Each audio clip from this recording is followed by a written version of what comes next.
दोस्तों बात करने वाले हैं ईपीएफ क्या होता है। ईपीएफ यानी कि एम्प्लॉयज प्रोविडेंट फंड।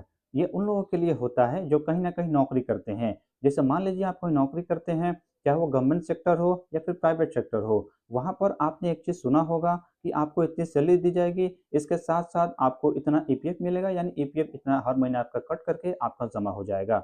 तो ऐसे में बहुत सारे लोग कंफ्यूज हो जाते हैं कि ये ईपीएफ क्या होता है, कैसे इसका इस्तेमाल किया जाता है और कहाँ जमा होता है इसका पैसा। तो जब भी आप सीनियर सिटीजन हो जाते हैं तो ऐसे में इस पैसे का आप इस्तेमाल कर सकते हैं। इसमें होता क्या है, ये कैसे काम करता है, तो आप आपकी सैलरी में से कुछ हिस्सा कट करके जो है आपकी ईपीएफ अकाउंट में जमा होता है। अब कितना कटता है, तो अप्रोक्स समझ लीजिए आपकी सैलरी का जितना भी आपका सैलरी होगा उसका 12% कट करके जो आपके ईपीएफ अकाउंट में जमा होते रहता है। अब ईपीएफ अकाउंट होता है क्या है, तो कहीं भी आप काम करने जाते हैं तो वहाँ आपसे डॉक्यूमेंट माँग करके आपसे चाहे आपका आधार, पैन या फिर बैंक पासबुक, उसका इस्तेमाल करके आपका एक ईपीएफ अकाउंट खोला जाता है।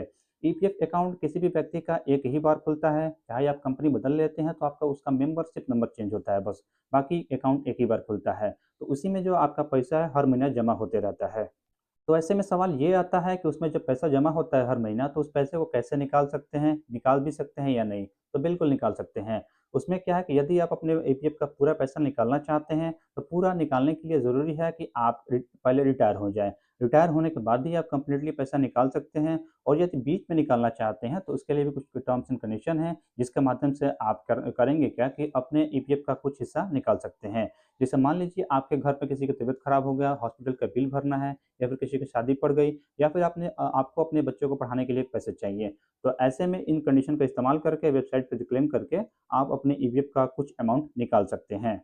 एग्ज़ामपल के तौर पर यदि मान लीजिए आपकी सैलरी ₹15,000 है, तो ₹15,000 का 12% आपका ईपीएफ कटेगा, और 12% हो जाता है लगभग आपका ₹1,800 के आस-पास। ₹1,800 हर महीने आपके ईपीएफ अकाउंट में जमा होगा, और हर महीने वो चीज़ें वहाँ से जमा होता रहेगा। आपको इसमें कुछ करना नहीं रहता है। जब भी आपकी सैलरी आएगी, उसमें से 12% कट करके आपके ईपीएफ अकाउंट में वो पैसा जमा हो जाता है, ऑटोमेटिक आपके रजिस्टर्ड मोबाइल नंबर पे मैसेज भी हालाँकि आ जाता है।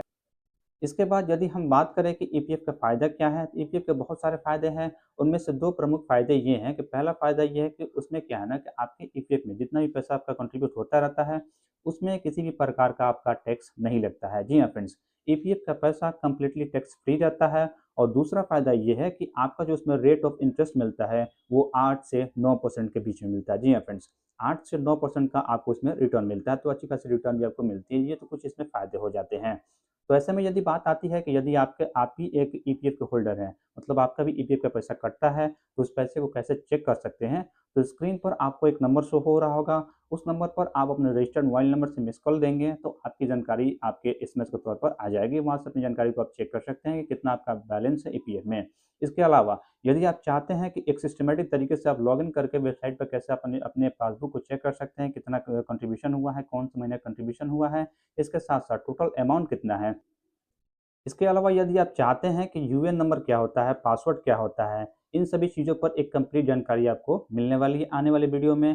तो उसमें सिस्टमैटिक तरीके से मैं बताऊँगा कि यूएएन नंबर कैसे आप फाइंड कर सकते हैं, आपको यदि नहीं पता है तो पासवर्ड कैसे बनाएँगे, और लॉगिन करके कैसे आप अपने पासबुक को चेक कर सकते हैं और अपना बैलेंस भी जान सकते हैं। आज के लिए बस इतना ही, मिलते हैं किसी नेक्स्ट वीडियो में। Thank you for watching.